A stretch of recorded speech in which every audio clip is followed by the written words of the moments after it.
E ela não é apenas um relato histórico, mas uma fonte de ricas lições espirituais para a nossa vida. E nós vamos explorar as profundezas desse texto, considerando a justiça de Noé, sua obediência à providência divina e à promessa de Deus. Abra, por favor, em Gênesis, capítulo 6. Faremos a leitura do verso 9 ao verso 22. Gênesis, capítulo 6, verso 9 ao 22. Eis a história de Noé. Noé era homem justo e íntegro entre os seus contemporâneos. Noé andava com Deus.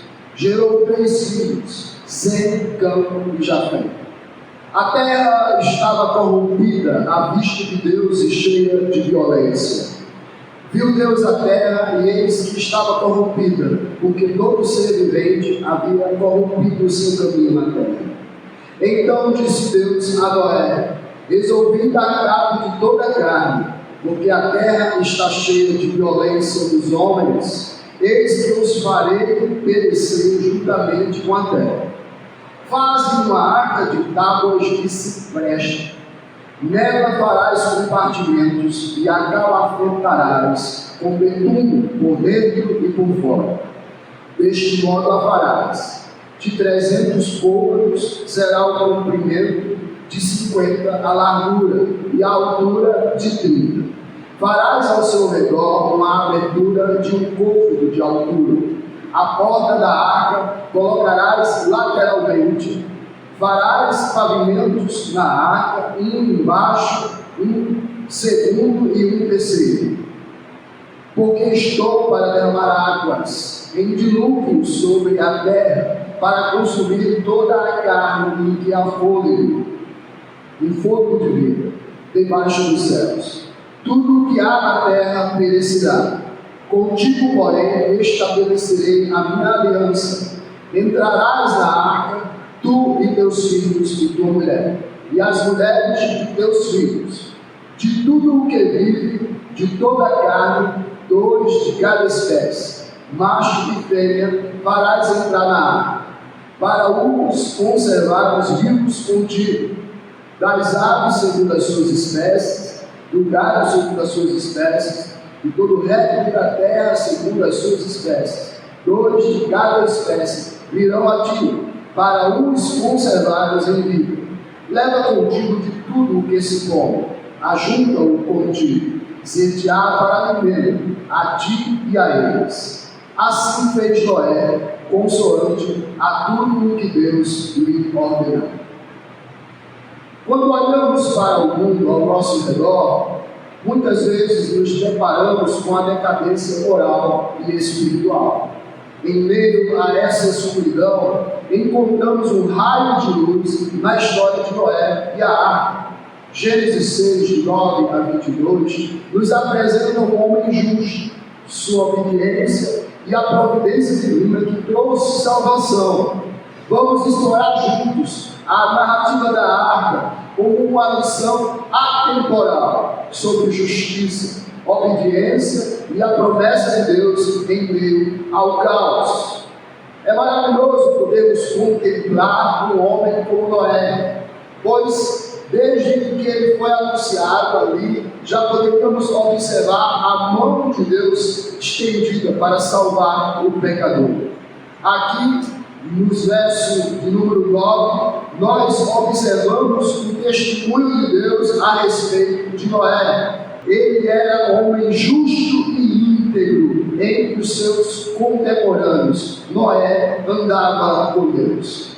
A definição de justiça que observamos, justo em sua geração, significa alguém íntegro, alguém irrepreensível, alguém de fidelidade contínua diante de Deus, à semelhança do seu parente antigo que já não era, porque Deus o tomou para si. Enoque andou com Deus, Noé também andou com Deus, mas Deus permitiu que Noé continuasse andando conosco para nos dar o testemunho do seu Filho Jesus, pois ele tipifica a Cristo entre nós. E, portanto, era necessário que ele aqui estivesse para nos dar um exemplo de obediência, um exemplo de fé, para nos mostrar como devemos andar diante de Deus, mesmo em meio a uma geração corrompida, a uma geração ímpia, uma geração que virou as costas para Deus. Noé, como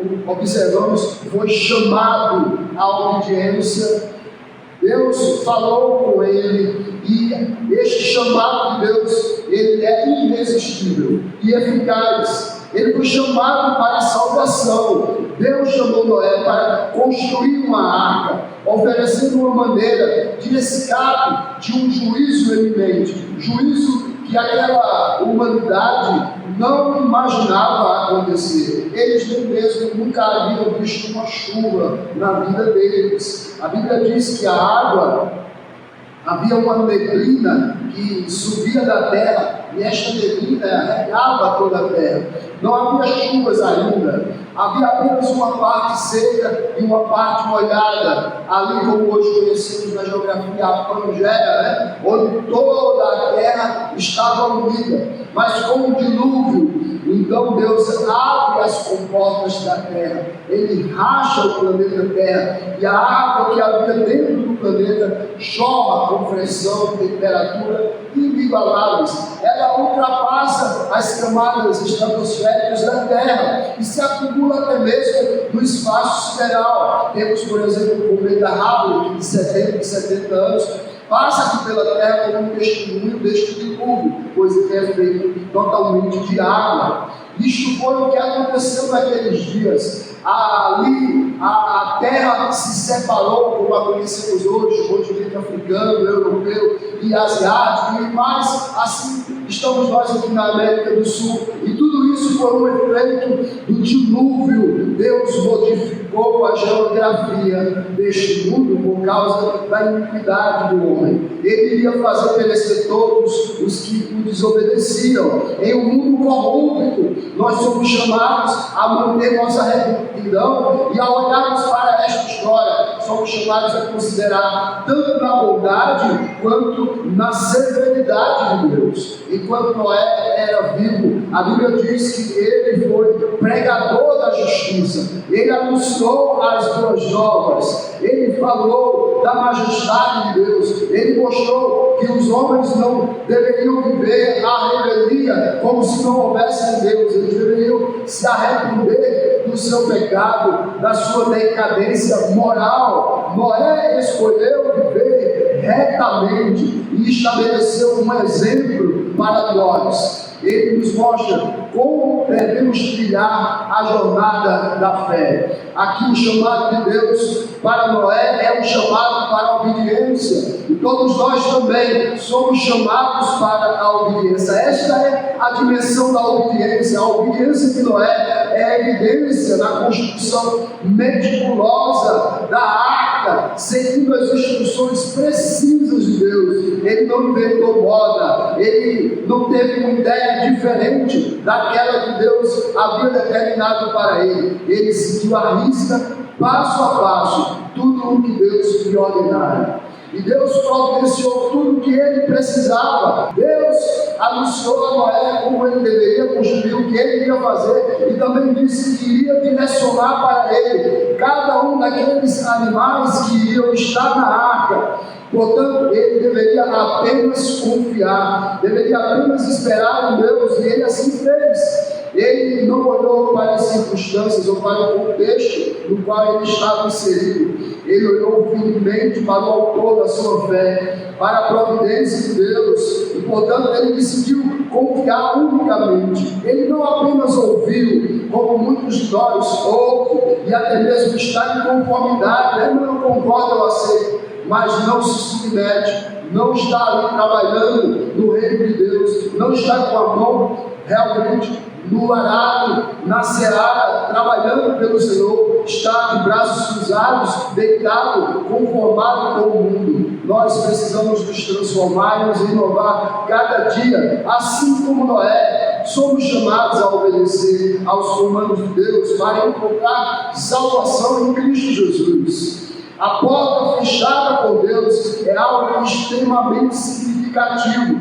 Deus mandou o homem construir a porta, mas é ele quem fechou a porta. Deus fechou a porta não somente para impedir que alguém entrasse, mas também para impedir que saísse e para proteger aqueles que estavam ali dentro. A providência divina, ela é evidente quando confiamos em Deus. Ele nos guarda em meio às tempestades. Na visão de Apocalipse, João, ali escrevendo para as igrejas, falou daquele que tem a chave de Davi, aquele que abre e ninguém fecha, aquele que fecha e ninguém abre. Deus é este que tem em suas mãos a força e o poder para colocar no céu e também lançar no inferno todos aqueles que desobedecem. E assim que ele age, ele opera maravilhas em meio ao seu povo.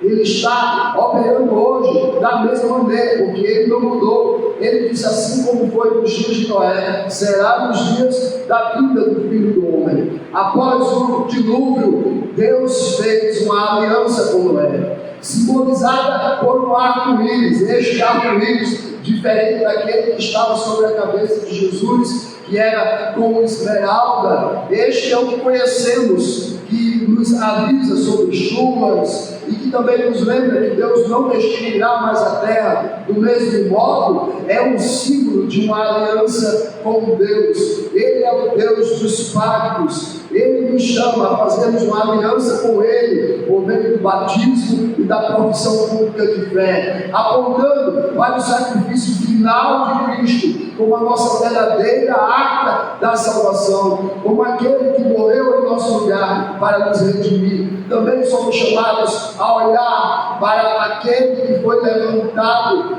como a serpente foi levantada no deserto, como o arco-íris que está no céu. Estamos sempre olhando para o alto, de onde vem a nossa salvação. A nossa salvação vem do Senhor, que fez os céus e a terra. A história de Noé e da arca é mais do que um relato sobre um evento histórico. É uma mensagem de esperança, justiça e salvação. Da mesma forma que Noé encontrou refúgio na arca, encontramos a salvação em Cristo. Que possamos viver retamente, obedecendo ao chamado de Deus, confiando em sua providência e celebrando a promessa da aliança manifestada no seu sacrifício. Hoje, ao considerarmos a história de Noé e da arca, nós somos desafiados a viver em justiça, a obedecer ao chamado de Deus, a confiar em sua providência e celebrar a promessa da aliança em Cristo. Hoje aqui diante de nós temos a mesa do Senhor e hoje também celebramos a aliança de Cristo, que a arca da salvação representada por Jesus seja sempre nosso refúgio seguro, mas nos lembremos que mesmo participando da mesa, isto não é garantia de salvação, assim como também todos os que estavam na arca não estavam salvos. Havia ali um dos descendentes de Noé, que na verdade era um descendente da serpente. Cão, que se revelou descendente da serpente, foi amaldiçoado pelo seu pai. Portanto, participar da mesa, ou até mesmo ser batizado, não evidencia ninguém como salvo. O que evidencia alguém como salvo é o temor, a obediência ao Senhor Jesus. Algo que os outros irmãos sem Jafé fizeram. Quando souberam que seu pai estava nu, quando souberam que seu pai estava vulnerável, eles entraram de costas, sem olhar para o seu pai, para cobri-lo, para resguardá-lo, como diz Provérbios, né? O sábio, quando vê o podre, ele cobre, mas o ímpio, ele abana. Foi o que fez o seu irmão ímpio, quando viu, saiu zombando, escarnecendo do seu pai, ridicularizando a autoridade do Senhor, aquele que representava Deus entre os homens, e por isso foi amaldiçoado. Portanto, que tenhamos temor e consideremos não apenas da bondade de Deus em salvar o pecador, mas também da sua severidade, pois a maioria dos seres humanos naquele dia pereceu por causa da ira de Deus. Que esta mensagem nos inspire a viver vidas justas, obedientes e confiantes na providência divina, enquanto celebramos a promessa da aliança em Jesus Cristo. Vamos orar? Oremos. Ó Pai, maravilhoso Senhor, como é bom estarmos aqui e meditarmos nas Tuas promessas, Senhor. E observarmos que o Senhor é soberano, que o Senhor está no controle de todas as coisas. O Senhor é quem abre, o Senhor é quem fecha. O Senhor alerta os homens e dá oportunidade a eles para se arrepender. Durante todo o período em que aquela arca estava sendo construída, Senhor, aqueles homens foram chamados ao arrependimento, mas não deram ouvidos à Tua mensagem. Tenha misericórdia de nós, Senhor. Abençoa-nos, porque não somos nada sem Ti. Somente o Senhor é que pode nos dar a salvação. Somente o Senhor é que pode nos sustentar. No nome de Jesus, ó Pai, assim oramos. Amém.